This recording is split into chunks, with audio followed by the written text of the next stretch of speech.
आदरणीय बंधुओं, माताओं व मेरी प्यारी बहनों, राधे राधे।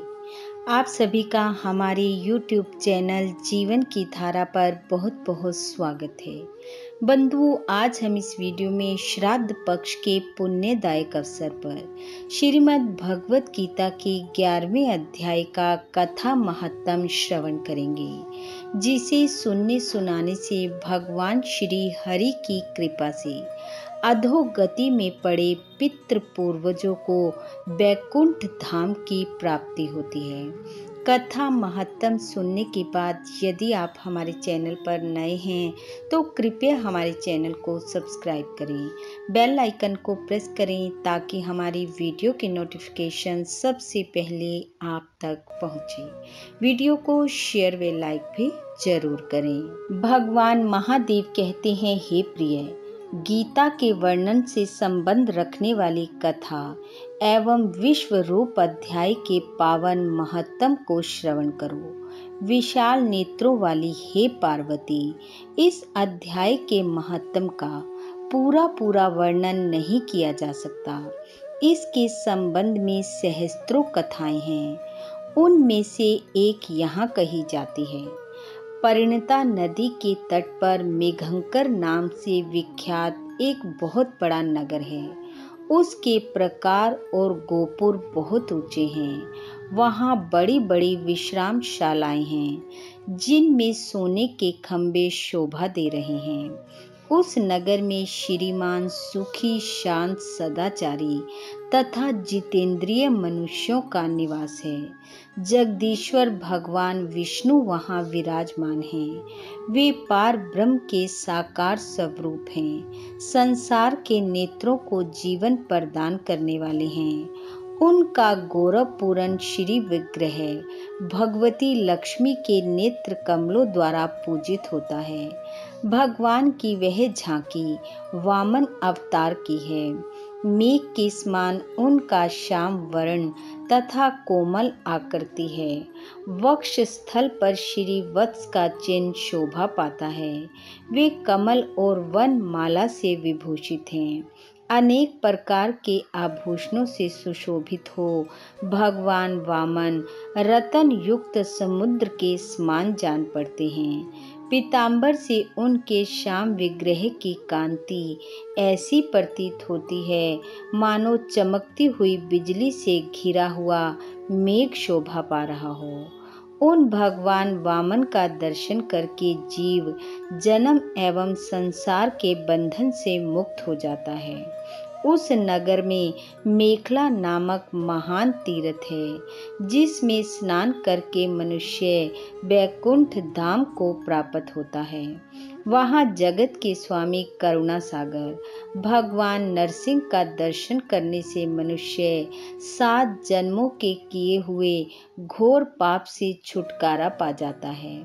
जो मनुष्य मेखला में गणेश जी का दर्शन करता है, वह सदा दुस्तुर विघ्नों को पार पा जाता है। हे देवी, उसी मेघंकर नगर में एक श्रेष्ठ ब्राह्मण थे, जो ब्रह्मचर्य परायण, ममता और अहंकार से रहित, वेद शास्त्रों में प्रवीण, जितेंद्रिय तथा भगवान वासुदेव के शरणागत थे। उनका नाम सुनंद था। हे प्रिय, वे भगवान के पास गीता के 11वें अध्याय विश्व रूप दर्शन योग का पाठ किया करते थे। उस अध्याय के प्रभाव से उन्हें ब्रह्म ज्ञान की प्राप्ति हो गई थी। एक समय जब बृहस्पति सिंह राशि पर स्थित थे, महायोगी सुनंद ने गोदावरी तीर्थ की यात्रा आरंभ की। वे विरज तीर्थ, तारा तीर्थ, कपिला संगम, अष्ट तीर्थ, कपिला द्वार, नरसिंह वन, अंबिकापुरी तथा कर स्थानपुर आदि क्षेत्रों में स्नान और दर्शन करते हुए विवाह मंडप नामक नगर में आए। वहां उन्होंने प्रत्येक घर में जाकर अपने ठहरने के लिए स्थान मांगा, परंतु कहीं भी उन्हें स्थान नहीं मिला। अंत में गांव के मुखिया ने उन्हें एक बहुत बड़ी धर्मशाला दिखा दी। ब्राह्मण ने साथियों सहित उसके भीतर जाकर रात में निवास किया। सवेरा होने पर उन्होंने अपने को तो धर्मशाला के बाहर पाया, किंतु उनके और साथी कहीं दिखाई नहीं दिए। वे उन्हें खोजने के लिए चले। इतने में ही ग्राम के मुखिया से उनकी भेंट हो गई। ग्रामपाल ने कहा, हे मुनि श्रेष्ठ, तुम सब प्रकार से दीर्घ आयु जान पड़ते हो। सौभाग्यशाली तथा पुण्यवान पुरुषों में तुम सबसे पवित्र हो। तुम्हारे भीतर कोई शक्तिशाली प्रभाव विद्यमान है। तुम्हारे साथी कहाँ गए और तुम कैसे इस भवन से बाहर आए, इसका पता लगाओ। मैं तुम्हारे सामने इतना ही कहता हूँ कि तुम्हारे जैसा तपस्वी मुझे दूसरा कोई दिखाई नहीं देता। हे विप्रवर, तुम्हें किस महामंत्र का ज्ञान है, किस विद्या का आश्रय लेते हो और किस देवता की दया से तुम में अलौकिक शक्ति आ गई है। हे भगवान, कृपा करके इस गांव में रहो, मैं तुम्हारी सब प्रकार से सेवा करूंगा। यों कहकर ग्रामपाल ने मुनिवर सुनंद को अपने गांव में ठहरा लिया। वह दिन रात बड़ी भक्ति से उनकी सेवा करने लगा। जब 7-8 दिन बीत गए, तब एक दिन प्रातःकाल आकर वह ग्रामपाल दुखी हो मुनि के सामने रोने लगा और बोला, हाय, आज रात में राक्षस ने मुझ भाग्यहीन के बेटे को चबा लिया है। मेरा पुत्र बड़ा ही गुणवान और भक्तिवान था। ग्रामपाल के इस प्रकार कहने पर योगी सुनंद ने पूछा, कहाँ है वह राक्षस और किस प्रकार उसने तुम्हारे पुत्र का भक्षण किया है। तब ग्रामपाल कहने लगा, हे ब्राह्मण, इस नगर में एक बड़ा भयंकर नरभक्षी राक्षस रहता है। वह प्रतिदिन आकर इस नगर के मनुष्यों को खा लिया करता था। तब एक दिन समस्त नगरवासियों ने मिलकर उससे प्रार्थना की, हे राक्षस, तुम हम सब लोगों की रक्षा करो, हम तुम्हारे लिए भोजन की व्यवस्था किए देते हैं। यहाँ बाहर के जो पथिक रात में आकर नींद लेने लगे, तुम उनको खा लेना। इस प्रकार नागरिक मनुष्यों ने गांव के मुखिया द्वारा इस धर्मशाला में भेजे हुए पथिकों को ही राक्षस का आहार निश्चित कर दिया। अपने प्राणों की रक्षा के लिए ही उन्होंने ऐसा किया। तुम भी अन्य राहगीरों के साथ इस घर में आकर सोए थे, किंतु राक्षस ने उन सब को तो खा लिया, केवल तुम्हें छोड़ दिया। हे द्विजवर, तुम में ऐसा क्या प्रभाव है, इस बात को तुम ही जानते हो। इस समय मेरे पुत्र का एक मित्र आया था, किंतु मैं उसे पहचान न सका। वह मेरे पुत्र को बहुत ही प्रिय था, किंतु अन्य राहगीरों के साथ उसे भी मैंने इसी धर्मशाला में भेज दिया। मेरे पुत्र ने जब सुना कि मेरा मित्र भी उसमें प्रवेश कर गया है, तब वह उसे वहां से ले आने के लिए गया, किंतु राक्षस ने उसे भी खा लिया। आज सवेरे मैंने बहुत दुखी होकर उस पिशाच से पूछा, ओ दुष्ट आत्मा, तूने रात में मेरे पुत्र को भी खा लिया। तुम्हारे पेट में पड़ा हुआ मेरा पुत्र जिससे जीवित हो सके, ऐसा कोई उपाय हो तो बताओ। राक्षस ने कहा, हे ग्रामपाल, धर्मशाला के भीतर घुसे हुए तुम्हारे पुत्र को ना जानने के कारण मैंने भक्षण किया है। अन्य पथिकों के साथ तुम्हारा पुत्र भी अनजान में ही मेरा ग्रास बन गया है। वह मेरे उदर में जिस प्रकार जीवित और रक्षित रह सकता है, वह उपाय स्वयं विधाता ने ही कर दिया है। जो ब्राह्मण सदा गीता के 11वें अध्याय का पाठ करता हो, उसके प्रभाव से मेरी मुक्ति होगी। और मरे हुओं को पुनः जीवन प्राप्त होगा। यहाँ कोई ब्राह्मण रहते हैं जिनको मैंने एक दिन धर्मशाला से बाहर कर दिया था। वे निरंतर गीता के 11वें अध्याय का जप किया करते हैं। इस अध्याय के मंत्र से 7 बार अभिमंत्रित करके यदि वे मेरे ऊपर जल का छींटा दें तो निसंदेह मेरा शाप से उद्धार हो जाएगा। इस प्रकार उस राक्षस का संदेश पाकर मैं तुम्हारे निकट आया हूँ। ब्राह्मण ने पूछा, हे ग्रामपाल, जो रात में सोए हुए मनुष्यों को खाता है वह प्राणी किस पाप से राक्षस हुआ है, बताओ। ग्रामपाल कहने लगा, हे मुनि, पहले इस गांव में कोई एक किसान रहता था। एक दिन वह अगहनी के खेत की क्यारियों की रक्षा करने में लगा था। वहां से थोड़ी ही दूरी पर एक बहुत बड़ा गिद्ध किसी राही को मार कर खा रहा था। उसी समय एक तपस्वी वहां आ निकले, जो उस राही को बचाने के लिए दूर से ही दया दिखाते आ रहे थे। गिद्ध उस राही को खाकर आकाश में उड़ गया। तब तपस्वी ने क्रोधित होकर उस किसान से कहा, ओ दुष्ट हलवाई, तुझे धिक्कार है। तू बड़ा ही कठोर और निर्दयी है। दूसरे की रक्षा से मुंह मोड़कर केवल पेट पालने के धंधे में लगा है।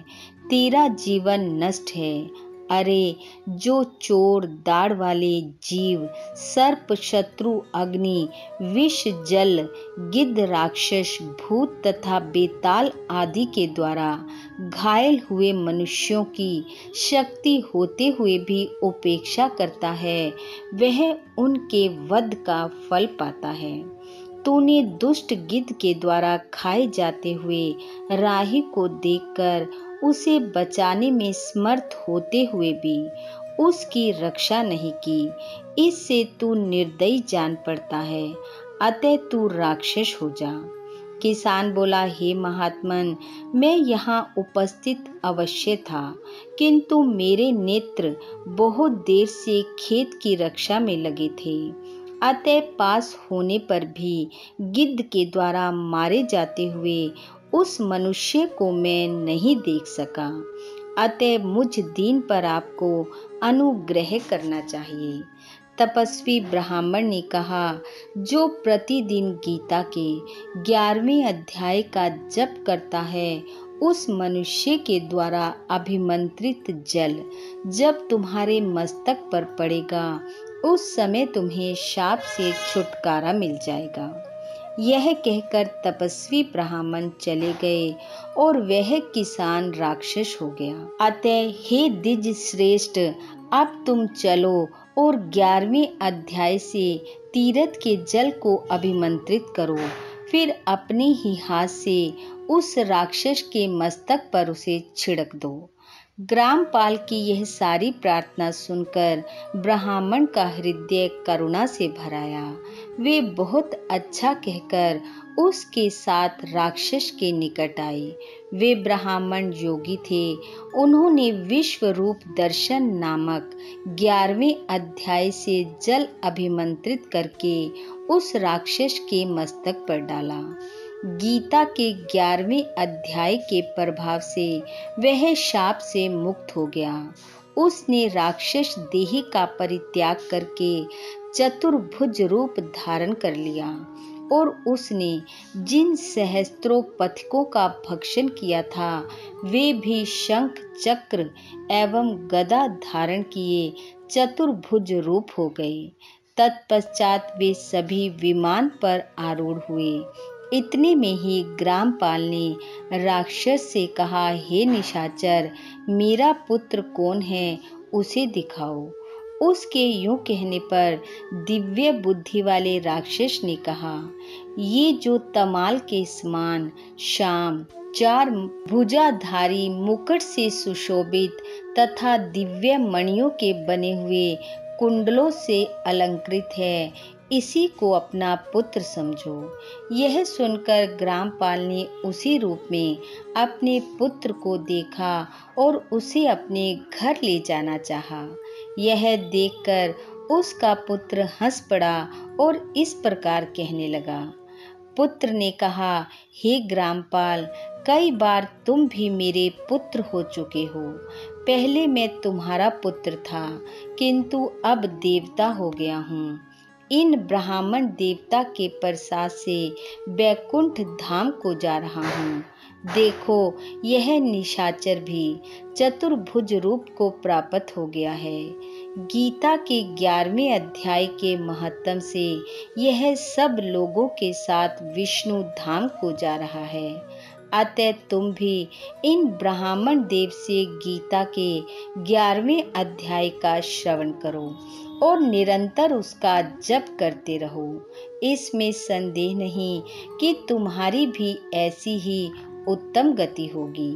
हे तात, मनुष्यों के लिए साधु पुरुषों का संग स्वर्था दुर्लभ है, वह भी इस समय तुम्हें प्राप्त है।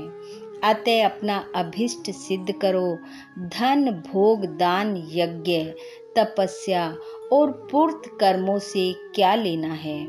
विश्व रूप अध्याय के पाठ से ही परम कल्याण की प्राप्ति हो जाती है। पूर्ण आनंद संदोह स्वरूप श्री कृष्ण नामक ब्रह्मा के मुख से कुरुक्षेत्र में अपने मित्र अर्जुन के प्रति जो अमृत में उपदेश निकला था, वही श्री विष्णु का परम तात्विक रूप है।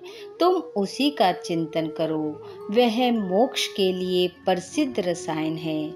संसार भय से डरे हुए मनुष्यों की आदि व्याधि का विनाशक तथा अनेक जन्म के दुखों का नाश करने वाला है।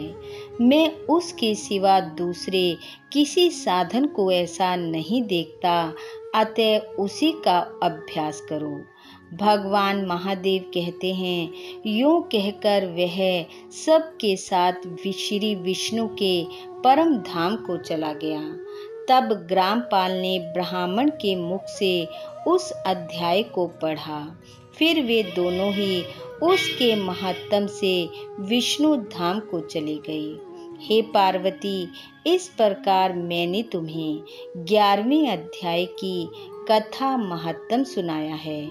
इसके श्रवण मात्र से महान पातकों का नाश हो जाता है और मनुष्य विष्णु धाम को पाता है। बोलो विष्णु भगवान की जय। बंधु, भगवान श्री हरि व आपके पितृ पूर्वजों की कृपा आप व आपके परिवार पर सदैव बनी रहे। आपका घर आंगन खुशियों से महकता रहे। इन्हीं शुभकामनाओं के साथ आप सबका बहुत बहुत धन्यवाद। राधे राधे।